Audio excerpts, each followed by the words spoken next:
This is a question we asked Senator Young as well from our affiliate in Fort Wayne. Recent polling shows a very low approval rating for Congress right now. If elected, what ideas would you have to try and fix Washington?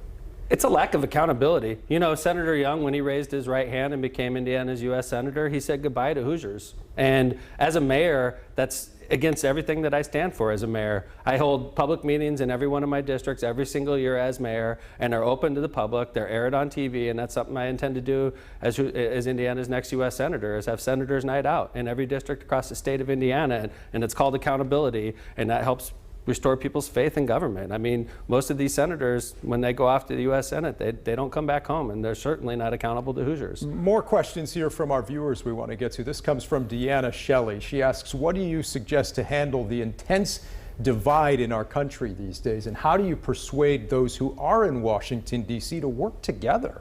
Be a leader by example. I mean, one of my mentors and one of my favorite senators of all time is Joe Donnelly. And he was literally the most bipartisan senator in the United States Senate, and he paid.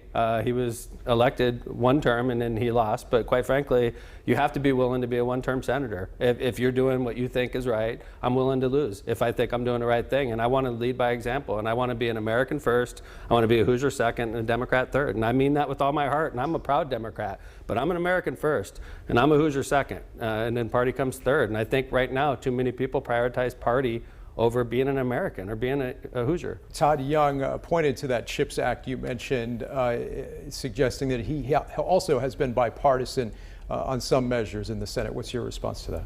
I don't necessarily agree. I mean, I think that's a campaign talking point that Todd Young wants to get across, but if you look at his record, I don't agree that he's been bipartisan. You mentioned the Democratic Party. We had a question here from Bob Wallace in Carmel, who asks, how will you assure Hoosiers that you won't fall in line with anything the Democratic leadership says to do, or how to vote on any issue that comes up in Congress? That's a great question, and I think we've all grown skeptical of elected officials that when they're campaigning, they'll tell you one thing and then they go off to D.C. and they do another thing. And my entire career has been about being accountable and telling it like it is. My campaign slogan is all Hoosier, no BS, and quite frankly, I'm the kind of person that's going to tell you straight what's going on and be a man of my word, and that's what I intend to do as our senator. And a follow-up here from Bob, will you promise not to accept PAC money from leadership? Have you accepted any thus far in this race? I have not accepted any thus far, but I'll be honest with you. One of the things, I mean, the gentleman I'm running against has $6 million of special interest money and corporate PAC money, and